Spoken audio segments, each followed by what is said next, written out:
अब हम पढ़ेंगे साइटोकिन्स के बारे में। साइटोकिन्स के बारे में ये है कि ये हार्मोन लाइक स्मॉल प्रोटीन्स होते हैं जो कि सेल सिग्नलिंग का काम करते हैं। ये क्या करेंगे, ये स्पेसिफिक रिसेप्टर्स जो होते हैं टारगेट सेल्स में उस पर बाइंड कर जाते हैं और फिर उसके बाद में एक्टिवेशन करवा देते हैं उनका।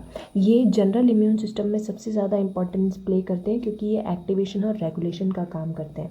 यानी जब भी हमारी बॉडी पे किसी चीज़ का अटैक होगा तो बाकी सारे सेल्स को एक्टिवेट करना पड़ेगा ना। न्यूट्रोफिल्स और मोनोसाइट्स तो फाइट करने चले जाएंगे, तो बाकी सेल्स को भी तो पता चलना चाहिए, तो उन्हें एक्टिवेशन कौन करेगा, उन्हें उठाएगा कौन, तो वो काम करते हैं साइटोकिन्स। साइटोकिन्स 7 टाइप्स के होते हैं। Interleukin, interferons, tumour necrosis factor जिसे TNF भी बोलते हैं, कीमोकाइंस, डिफेंसिन्स, कैथेलिसिडियंस और प्लेटलेट एक्टिवेटिंग फैक्टर जिसको PAF भी बोलते हैं। अब हम इन सबको डिटेल में पढ़ेंगे।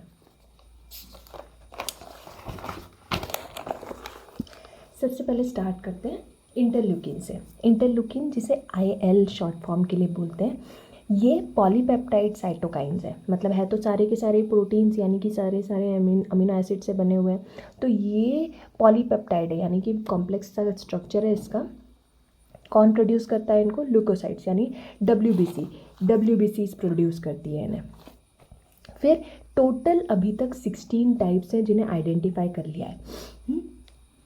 और भी हो सकते हैं पर वो अभी हमें पता नहीं है।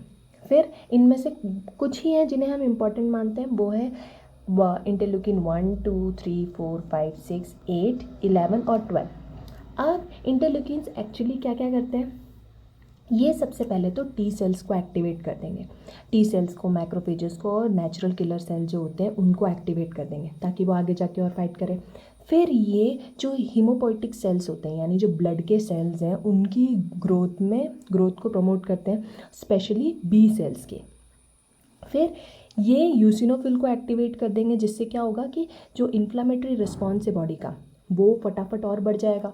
फिर ये कीमोटैक्सिस से यानी कि सारे जो WBC ये सब एक जो साइट ऑफ इंजरी से जो केमिकल रिलीज़ होता है उसकी तरफ अट्रैक्ट होकर जाते हैं ना, तो वो केमिकल भी तो कोई किसी को रिलीज़ करना पड़ेगा, तो वो भी इंटरल्यूकिन रिलीज़ करेगा जिससे कि बाकी न्यूट्रोफिल्स वहाँ, बाकी WBCs वहाँ पर अट्रैक्ट होकर आ जाएंगे। फिर उसके साथ साथ जो ऑर्गेनिजम्स घुस के आ रहे होंगे ये उनको भी डिस्टर्ब कर देंगे। ओके, अब देखते हैं नेक्स्ट है इंटरफेरॉन्स जिसे INF भी कहते हैं। ये ग्लाइकोप्रोटीन है। ग्लाइकोप्रोटीन यानी ग्लूकोज के मॉलिक्यूल के साथ में जब प्रोटीन मॉलिक्यूल्स जुड़े होते हैं तो उन्हें ग्लाइकोप्रोटीन बोलते हैं। अब ये इन्हें एंटीवायरल एजेंट्स भी कहते हैं क्योंकि इन वायरस का डिस्ट्रॉय करना या वायरस को डिस्टर्ब करना इनकी स्पेशलिटी है। ये 3 टाइप्स के हो जाएंगे, INF अल्फ़ा, INF बीटा और INF गामा। अब देखते हैं कि ये सब क्या क्या करेंगे। अब ये fight against viral infection by suppressing virus multiplication in target cells. अब सबसे ज़रूरी काम ये क्या कर रहे हैं कि वायरस का इन्फेक्शन रोकेंगे। कैसे? वायरस सबसे ज़्यादा मल्टीप्लाई करते हैं, ये हमारे ही सेल के अंदर घुस के अपना मल्टीप्लिकेशन करके हमारे ही सेल्स को डिस्ट्रॉय करके फिर अपनी जो प्रोजेनी है उसको आगे बढ़ाते हैं, तो ये उनका मल्टीप्लिकेशन रोक देगा इंटरफेरॉन। फिर ये बाकी पैरासाइट्स और कैंसर सेल के मल्टीप्लिकेशन को भी रोक देगा। फिर ये नेचुरल किलर सेल्स को भी एक्टिवेट करेगा। फिर ये जो फैगोसाइटिक एक्टिविटी होती है मैक्रोफेजेस की, इस एक्टिविटी को भी प्रमोट करेगा। अब देखते हैं next chemokines. Chemokines attract WBC by chemotaxis. Chemokines वो केमिकल्स हैं जिससे अट्रैक्ट होकर WBC साइट ऑफ इंजरी पे आ जाएगी। फिर प्लेटलेट एक्टिवेटिंग फैक्टर, अब ये नाम से ही पता चल रहा है कि ये प्लेटलेट्स को एक्टिवेट करेगा। अब प्लेटलेट एक्टिवेट हो जाएंगे तो वो क्या करेंगे, वो साइट ऑफ इंजरी पे जाएंगे, वहाँ पर जाके पहले तो बहुत सारे इकट्ठे हो जाएंगे, फिर वहाँ जाके चिपक जाएंगे ताकि वहाँ से ब्लीडिंग रुक जाए। फिर कैथेलिसिडियंस, ये एंटीमाइक्रोबियल पेप्टाइड्स है। एंटीमाइक्रोबियल है, इसका मतलब कि ये क्या कर रहे हैं कि ये सारे माइक्रो ऑर्गेनिजम्स को ट्रैप करके वहीं मार रहे हैं। फिर ये सबसे ज़्यादा कहाँ पर होंगे? ये एयर पैसेज और लंग्स में होंगे, यानी जहाँ से हमारी एयर नोज से लेके लंग्स तक पहुँच रही होगी ये वहाँ पे होंगे ताकि कोई भी ऑर्गेनिज्म लंग्स तक पहुँचे ही नहीं। फिर 6th टाइप हो गया ट्यूमर नेक्रोसिस फैक्टर। ये भी काफ़ी इंपॉर्टेंट है, नाम से ही पता चल रहा है। TNF इसको शॉर्ट में बोलते हैं। 3 टाइप्स के होंगे, TNF अल्फ़ा, TNF बीटा और TNF गामा। अब ये क्या क्या करेंगे? नाम से पता चल रहा है कि ट्यूमर नेक्रोसिस, कुछ ना कुछ तो ट्यूमर के साथ में ही कर रहे होंगे, कैंसर सेल्स के साथ में।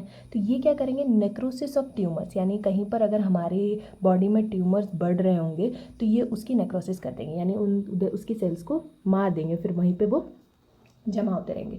फिर activation of general immune system, यानी जैसे कोई अटैक हुआ, जैसे इंटरल्यूकिन्स कर रहे थे, ये लोग भी जाकर इम्यून सिस्टम को एक्टिवेट करेंगे। फिर प्रोडक्शन ऑफ वास्कुलर इफेक्ट्स, यानी ये भी जो इन्फ्लामेशन हो रहा है, जो इन्फ्लामेशन के इफेक्ट्स है, एक्यूट इन्फ्लामेशन हो या फिर क्रॉनिक हो, उनके इन्फ्लामेशन की जो इवेंट्स है उसको प्रमोट करेंगे। अब लास्ट आ गया डिफेंसिन्स। डिफेंसिन्स भी एंटी माइक्रोबियल पेप्टाइड है, इसका मतलब ये भी माइक्रो ऑर्गेनिजम्स को डिस्ट्रॉय करेगा।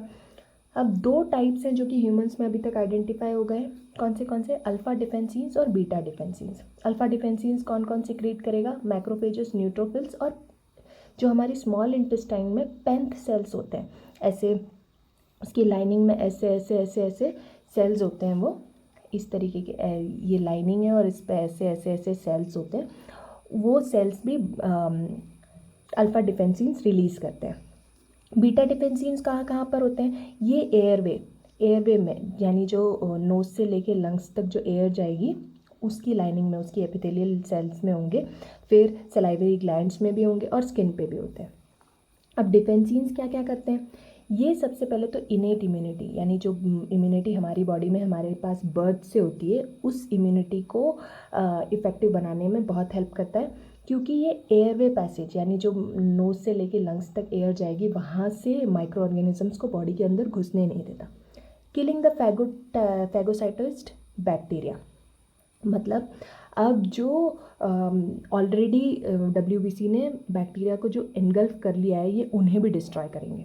फिर एंटी इन्फ्लामेटरी एक्शंस, यानी अब बॉडी में सपोज़ कि अब फाइट हो गई, ऑर्गेनिजम्स आया, उसे हमारी डिफेंस की टीम ने एनगल्फ कर लिया, डिस्ट्रॉय कर दिया, और इन्फ्लामेशन करके सारी चीज़ें डिस्ट्रॉय कर दी। पर अब बॉडी हील होना चाहती है, जो इंजरी हो गई अब उसे हीलिंग करनी है, तो किसी को तो वो इन्फ्लामेशन रोकना पड़ेगा, तो एंटी इन्फ्लामेटरी एक्शन करता है ये, यानी जब सिचुएशन अंडर कंट्रोल है तो इन्फ्लामेशन को रोक देगा।